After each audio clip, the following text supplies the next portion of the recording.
I talk to young people. They're actually getting these ideas from social media. They each have from TikToks, Right. yeah, from Facebook, from Instagram. They have a community of self-harm, which I was not surprised. Initially, I was very surprised. Okay. Oh, you do have a support group from self-harm. They're actually sharing methods. Wait, methods. Yes.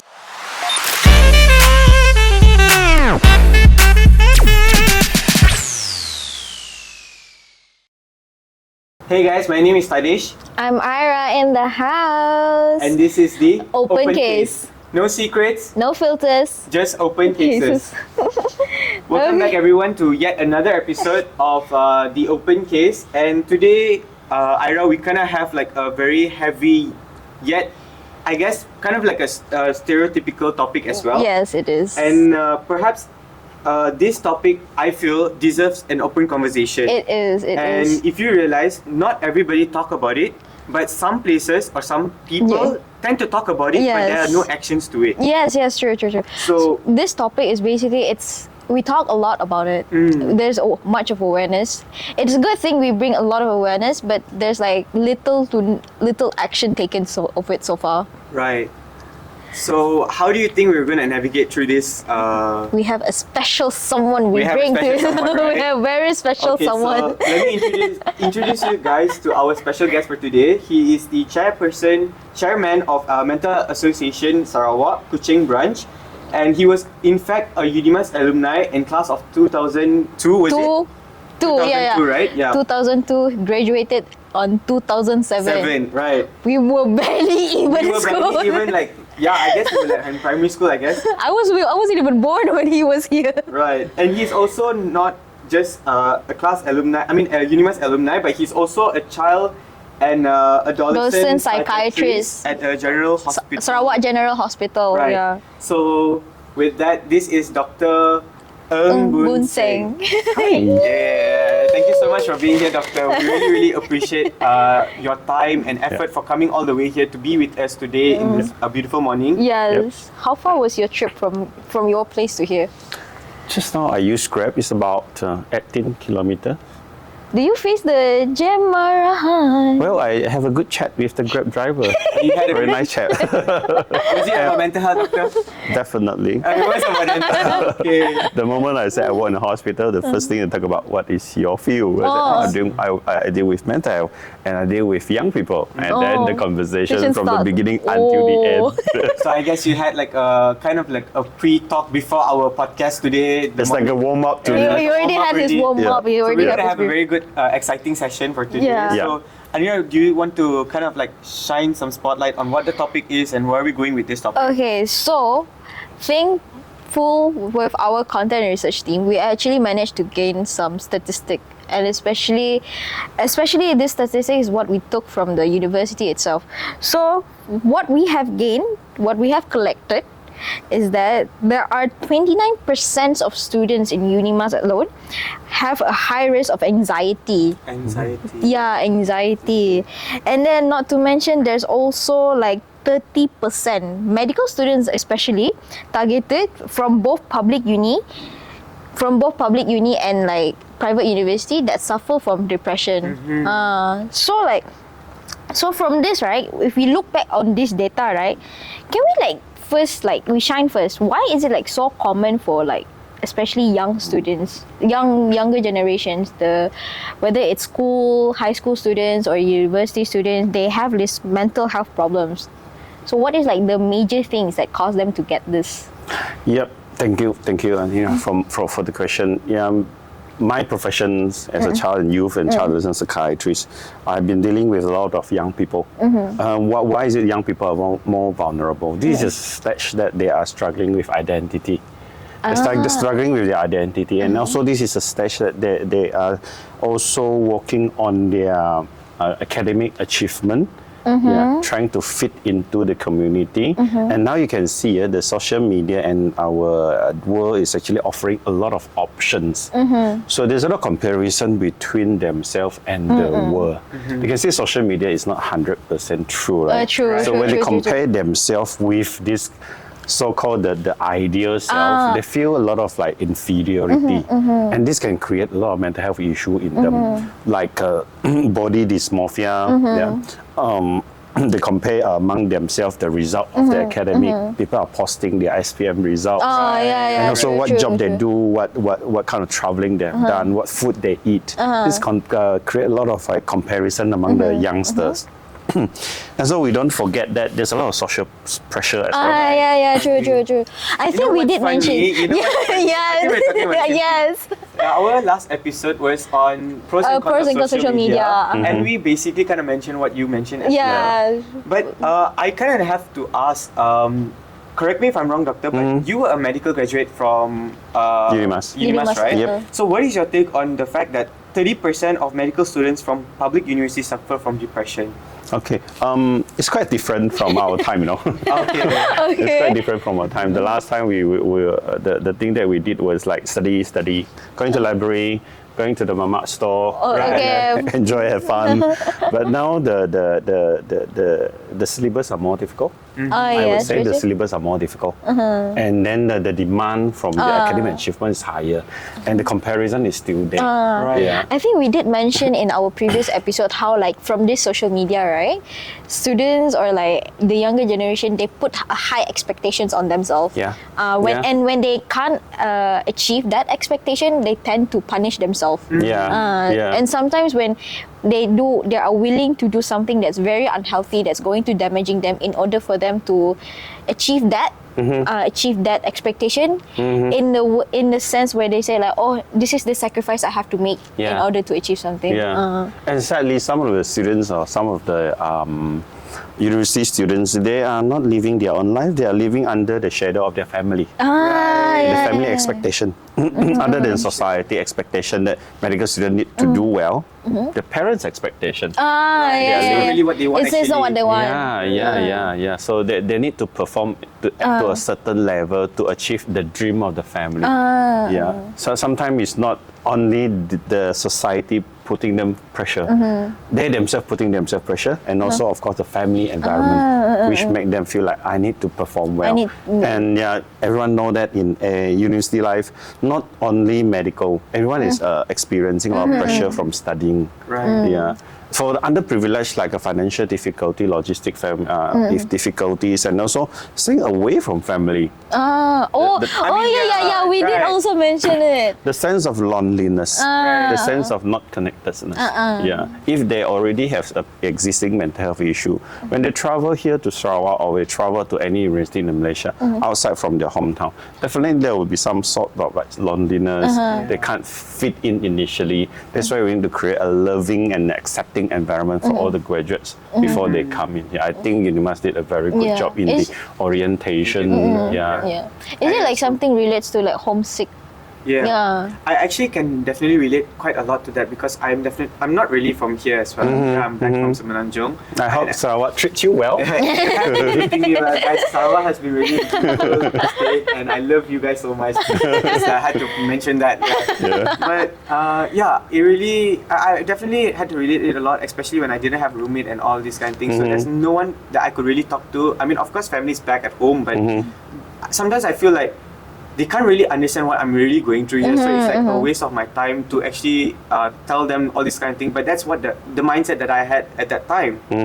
But later I realized there were actually a lot of people out there who were actually caring over me and was really wanting to know how I was doing. Is that sense of acceptance, which I kind of like understood later.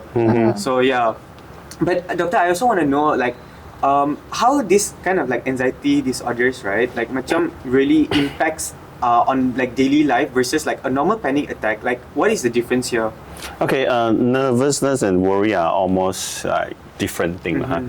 Anxiety and nervousness, normal worry, they have a spectrum of it. We worry about exam, we worry about getting married, we worry about getting single. The relationship status and all that. So worry is normal, but anxiety is when you cannot function with what you were feeling. The anxiousness is there is no definite cause. Like you worry about exam until you can't sleep, you worry about exam until you can't function, you didn't go for social, and then you can't focus on the study. And then eventually, when the exam comes, you fail or you didn't do well. So that kind of a worriness, extreme worriness, is called anxiety. But yeah, I know some people they misuse the term "I have anxiety," whereas they already have some form of worriness. So when the difference between anxiety and normal nervousness is that when anxiety sets in, they affect your function. So The functional they would not criteria. be able to do their daily tasks, Yeah. all those sorts of things lah. Yeah. I see. The daily tasks including friendship. You might avoid seeing people when you have panic disorder. You may avoid public places. For example, you didn't go to cinema, you don't go to shopping malls, you didn't go to the public, you didn't attend class because the social demand for you to be in a social situation is too high that you can't cope. For worriness, you still can go to those places. It's just that you feel like, oh, I think I avoid sometime. I come out from this environment for a while. I can still continue. What am I doing? Yeah. So there's a difference between anxiety disorder and also normal nervousness. And you and I feeling nervous right now. Yeah. I'm feeling a bit nervous actually.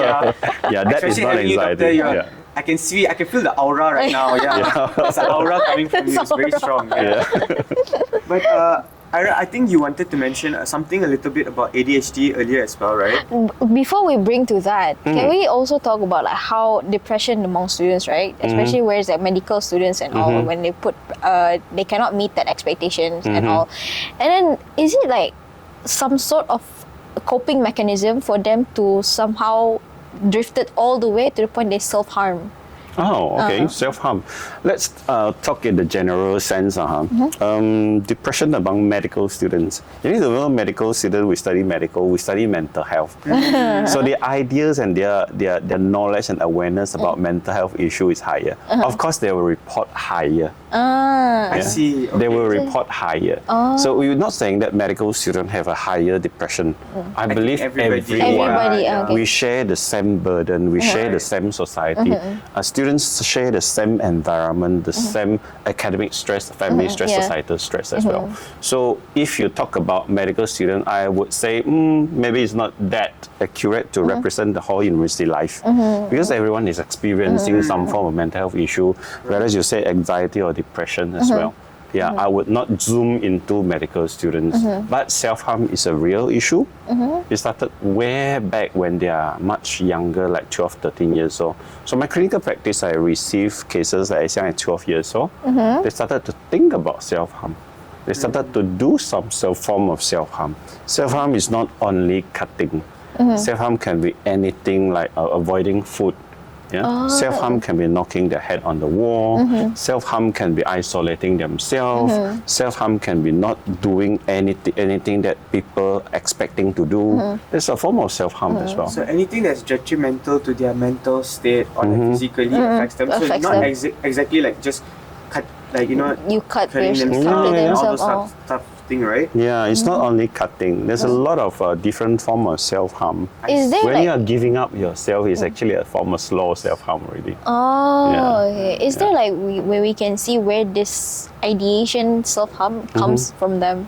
Where is there like a way, like I don't know, where's like a major factors why these younger generations, right? They 12 years old, 13 years old, they gain the idea to do self-harm. Okay, the etiology or the causes of self-harm, we can't really find what is actually causing younger people or the youth to start self-harming. But definitely there are multiple etiologies or causes like social media. Social media, if I talk to young people, they're actually getting these ideas from social media. They from TikToks, Right. from Facebook, from Instagram. They have a community of self-harm, which I was not surprised. Initially, I was very surprised. Okay. Oh, you do have a support group from self-harm. They're actually sharing methods. Methods. Yes, they are showing in the social media how they cut. This is very Okay, constant. that is news to me So also. the content of the social media really need to be restricted, especially for the parent. Oh yes, true. Number two is when we talk to someone with self-harm, they have this strong sense of numbness and emptiness. It could be from societal pressure, comparison, or existing mental health disorder like depression, anxiety, or family pressure. They feel very numb. So in order to feel something, they cut themselves. At least they see the blood. This is what exactly from what my client told me. They see the blood, they feel the little bit of pain, and they feel relief. So initially it would be experimentations. They are experimenting that because people talk about it, why not I try it? Right. When they feel a slight relief, eventually this thing become a behavioral. And when it become a behavior, it turns into an addiction. And it is the only way out. It becomes the only way out. So what we usually do is we start to analyze it. We start to analyze what is actually happening in their life. We look into the person's whole overall life, their family, their friendship, their interpersonal relationship, intrapersonal relationship. So they analyze that, we talk to them, and then we try to find a different or more healthier way of coping with their emotional numbness. Definitely there are more causes that can contribute to self-harm among youth, or especially in adolescents. And thank you for bringing this up, because this is very important issue. Yeah. I'm glad that you also highlight that on on our podcast today as well. I think a lot of people need to, kind of like educate themselves about this as well. And back to like The one I was ADHD. asking about earlier, ADHD. I feel that a lot of like questions on this is like, is it really? Are you born with it, or is it something that you gain once you grow up? or is it something that Is there like some along the way? is there like some neurological deficit or disorder? There like something wrong with their brain, so they. Oh, okay. Okay, ADHD. Let's talk about ADHD. One of the topics that I'm really interested in, I think me myself having some ADHD. It's okay, doctor. Sometimes I feel the same way.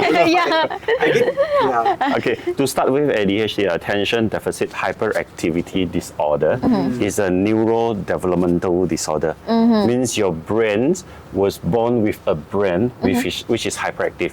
It is not only hyperactive, it's inattentiveness. You can't focus on a task. Sometimes if you like to play games, you like to read some books, novel, you will finish it.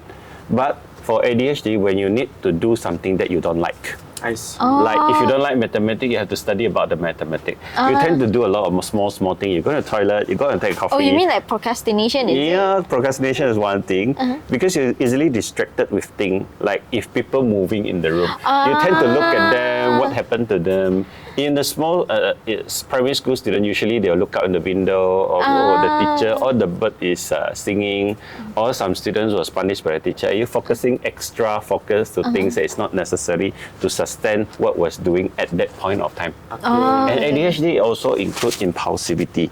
Impulsivity means they do things like they don't think twice. So it's very impulsive of them. They just do it without even thinking. Yes. Like they are driving very fast. Reckless driving. They are running over the traffic light, means that they drive very fast. Then blue, yellow, and they still drive very fast just to overcome the red lights. And other things like they cannot sit still. If you see them sitting, they always fidget. They're always moving around. Yeah, they're always moving around. So this thing happen from the very beginning of the life. Usually we will detect them around 5-6 years old. But some of the clients, they can mask some of the symptoms, especially in female. Because female, Something you would like to say, Aira? because female can mask. Right. Female can mask. It is inappropriate for female to climb. So society expects female to be calmer. But that is from the outside. But from the inside, they are having this inattentiveness. They feel frigid. They want to move. They want to do something. And they just can't focus on their class. They can't focus on sustained effort like reading things. When you need to do a lot of things while doing something, of course you'll end up with procrastination. Yes. And when you procrastinate, the anxiety will set in. Because you can't Yeah. finish on the deadline, there are multiple deadlines. And then if that happened, you started to have anxiety, and you start to have poor sleep. Eventually it leads to an anxiety disorder, and it will lead to another depressive disorder.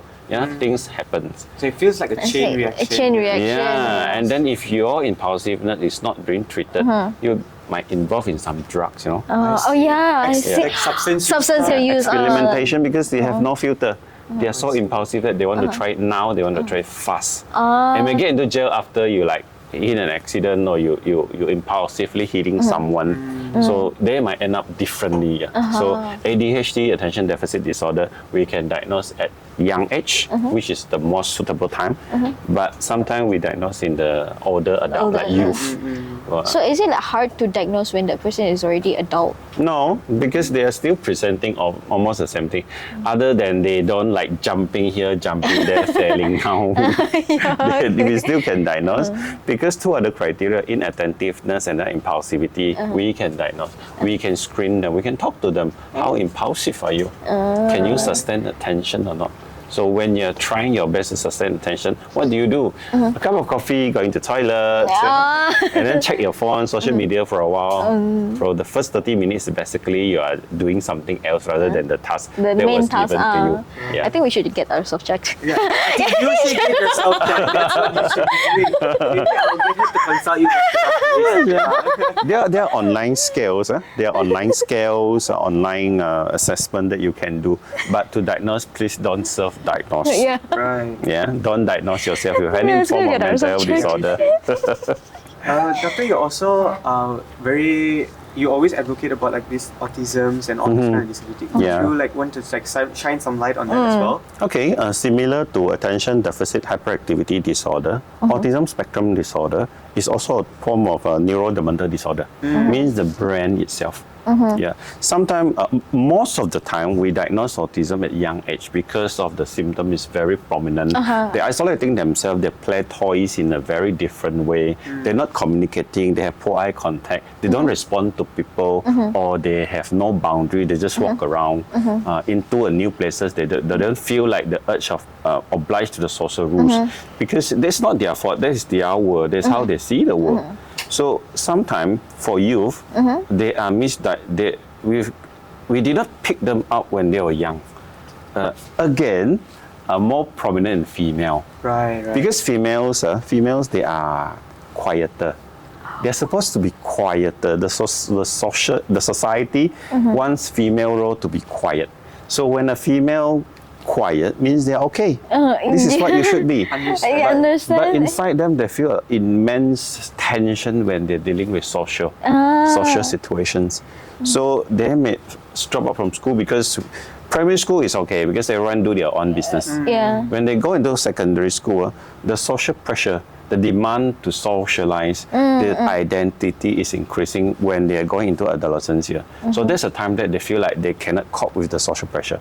They cannot cope with talking to people. They cannot cope with like the lovey-dovey relationship. They cannot cope with that kind of like social demand, like I said.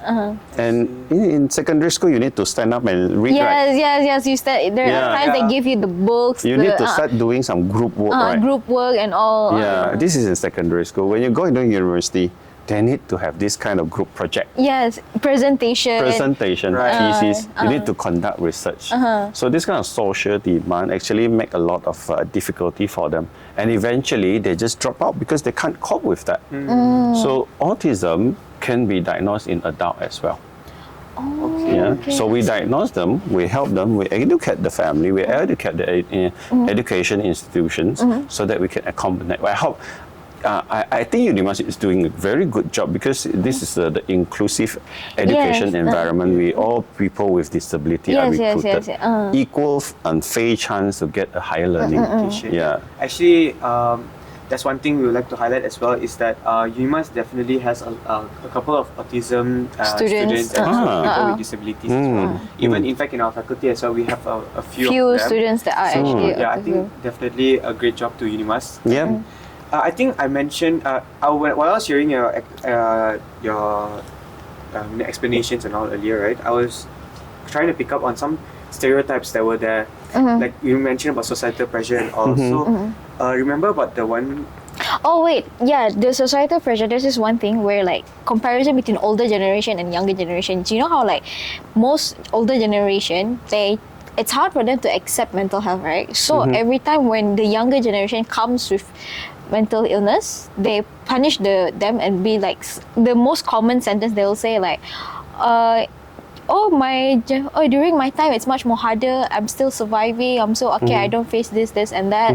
Why are you so weak? They kind of like punish these younger generation, put them as a weak, or like something like they just say, oh, you just lack in faith, kurang solat, step out of way and all that. And sometimes they take the younger generation as lazy. Are you just lazy and all? So that's how the older generation tends to punish this younger generation, and this may cause some of the younger generation, they invalidate themselves.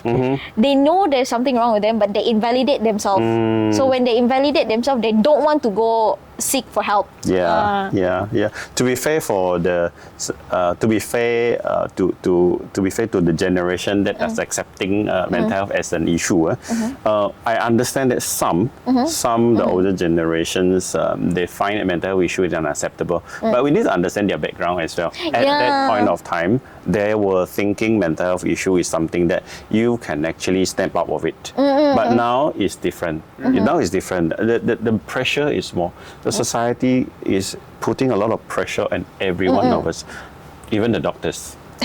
Even the students, the teachers, and all other occupation, they're experiencing some form of mental health issue, or they're experiencing some form of stresses as well. So we can't really compare previous generation and the current generations. Though I said that, but to be fair, they are from different background. So we need to develop this kind of like awareness, like mental health awareness month. We need to develop the kind of awareness and start acknowledging that mental health issue is something real. Mental health issue is something that we need to take into consideration, because mental health issue will affect every aspect of a person's life, starting from academic, relationship, familiar, employment, education, and more other aspect of life. So regardless of what the older or younger generation, let us work together and acknowledge that this is an issue. Mental health issue is just like a physical health issue. Like you talk about your diabetes, you talk about your hypertension with other people in the coffee shop. But why not you talk about you're feeling stressed in the coffee shop? Just like a normal, a usual topic that we can talk about. And once we acknowledge it, we support them. We support people to seek help. And of course, after you support them, you need to keep in touch with them. Check in with them. How are you doing? Your session, how's your session go? The checking in. How about like when there's like certain people like they don't want to tell, because they feel like, oh, if I tell, it feels like I'm burdening people. It feels like they put themselves, like invalidate themselves to the point they think like, oh, my problem is just a small problem. I don't need to tell anyone. I don't need to burden people. Other people got another like much bigger problem than I do. Okay. This is self-invalidation. Self-invalidation. So how we deal with that? They need to understand that it's okay to say I'm not okay. It's okay to say. But by seeing a mental health professional, by seeing a counselor, a psychologist, doesn't mean that you are weak. We are just helping you to process your emotions. Sometimes we don't even diagnose anything, no mental health issue, you're just having some stresses at work. So we analyze, we understand, and come up with a common goal, what you can do differently. With that one session, sometimes only just need one session. You feel like, okay, I can see life in a different way. It's okay to go and seek for help. There's nothing wrong with that. Okay. What about those people that use religion? They call for traditional approach. Traditional approaches and all. We are not against any form of treatment as long as it is not harming. Psycho-spiritual is one of the important elements of mental health treatment holistically. Some cultural belief or some cultural approach will be helpful as well. So we don't marginalize any method that is helpful for the person. Of course, biologically we take medication, psychologically we do some counseling, socially we see more people support them socially as well. So we do not actually marginalize any form of treatment that might help. But if those method is causing harm to that person, like they use very physical methods, that is not advisable. So seeking help culturally, spiritually, you need to understand the background of that method. And you need to know the boundaries first. What should be done and what shouldn't be done. Actually, people come to us asking us what can they do culturally, spiritually. Our common comment is that you make sure that you are safe. Your relatives are safe. Whatever you believe to be working, it is okay. But if you are taking medication, please continue our treatment as well. Okay. So we make mental health treatment, mental health issue become very inclusive. Right. It's not only for the doctors. Mental health issue is in the community. Everyone is responsible. I think that I do definitely agree on that because I think everybody should play a role in helping someone who is facing all these kind of things. But Doctor, I would like to also ask you on basically last time when I was interning, right? There was this one thing that I kept on hearing a lot of quite often is that about romanticizing mental health, like when they can't do tasks or when they can't perform their daily duties and all these kind of things, they always say like, oh, I can't do this right now, I'm having depression, I'm having mental health, like this kind of problem. But what's your take on this? Like, do you feel like it's being overused or like unnecessarily being used? The intention of romanticizing mental health disorder can be very misleading. It can be very misleading. Some people, they might actually having actual mental health issue, but they just cannot verbalize it to people. But if you are using this mental health issue as a reason for you not to function, that one need to be talked about why they are using this issue. Maybe they are facing other aspect of difficulty in other aspect of like their social difficulties, financial difficulties. Well, mental health issue is very subjective. That's why I encourage everyone to get yourself seek help and get diagnosed if you need to talk to somebody. Don't suffer disorder. Nobody should suffer alone. Nobody should suffer alone. We are a loving community, so we support each other, acknowledge it, support them, and keep them in touch in the circle. You heard it, guys. It's from Dr. Boon himself. Also, I would like to. There's this one experience actually that was mentioned with our research and all, right? So there's this one person, basically a friend of mine, who's stayed in this house, right? And her housemate kind of like kept using the toilet and locking the doors and all these kind of things, and then said was struggling with mental health, but I actually can't really remember if it's a she or a he in the first place, but so that person feels that the toilet is a safe place and ends up vaping all the time, and said that it is recommended by the psychiatrist. So I think I kind of want to debunk this. Like, is it really recommended by a psychiatrist? Would you think that a psychiatrist would recommend such a thing? Such a thing, like to the point. No, definitely that's not healthy to vape in the toilet, isolating yourself. And that need to be addressed properly, okay? We need to understand that person. Maybe it's right. This is only actions, the only method that he or she feel calm, but there are healthier way of doing it. But first of all, we need to understand where this person come from, what kind of diagnosis, what are difficulty that she's experiencing. Is she experiencing some chronic mental illness like bipolar or schizophrenia? So that one we need to properly assess. So I couldn't comment on that case personally, but it is best to seek help. And if you think your friend or your family is not doing okay, please bring them, tell them it's okay to seek help. The help is everywhere. The help is in the community. The help is not only in the hospital. Wait, speaking of seeking help, right? You know how like there's people with the attachment style, the avoidant and then the anxious. You know how like, and they always say like these avoidant people, they tend to isolate themselves. They, instead of like seeking help, they know there's something wrong with them, but instead of seeking help, they just isolate themselves and like push all people away. Being vulnerable is something that nobody wants to be. If I put you in a vulnerable situation, you feel like, okay, can I trust people? So if you talk about avoidant attachment, their main concern is, I don't want to be vulnerable in front of people. I need to show that I can do it. I don't trust people. So talking to people with this avoidant attachment, we need to really understand their background, their experience in their life. We can't just judge them based on their actions. We need to understand where they come from, their experience as a child, their experience as adolescents, and as a man or a woman. So don't worry, seeking help is okay. We won't judge you. The counselor, the clinical psychologist, the psychiatrist, the medical officer, we won't judge you.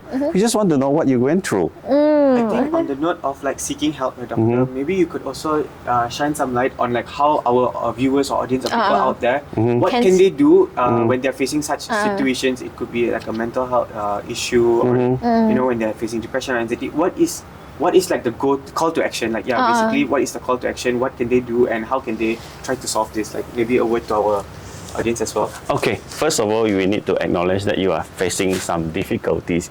You may not know this is a mental health issue. You may feel that this is a sleep issue. You may feel that this is a stress issue. So when you talk to a person, you can go to any health clinic in the community. Unimas offer counseling service for free as well. Unimas have their own clinics if you are in a Unimas students.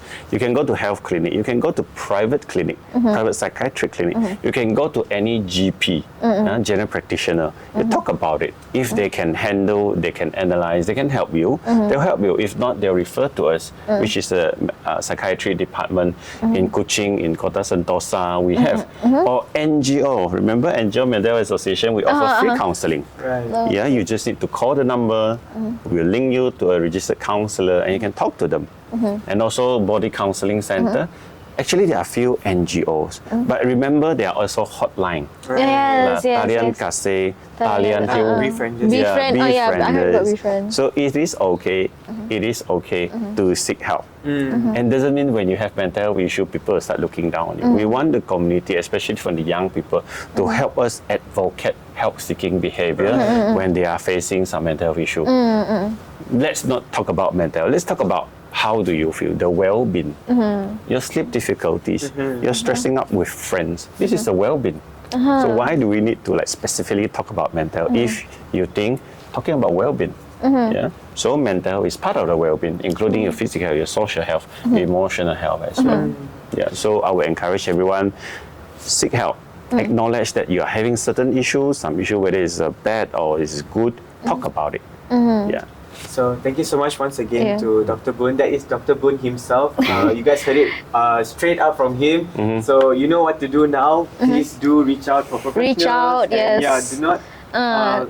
Don't burden yourself. It's Right. okay to be vulnerable. It's okay to And not it's be definitely, okay. it's actually funny enough, I actually went to one of his programs and one of the speaker at that time said, it's okay to not be okay and please reach out for the professional support and professional help. So thank you once again to Dr. Boon for being here with us and also navigating us through this topic as we are not the experts of course. And also for your valuable guidance and insights on this mental health topic that we've been discussing the entire episode. And yeah, do you want to do...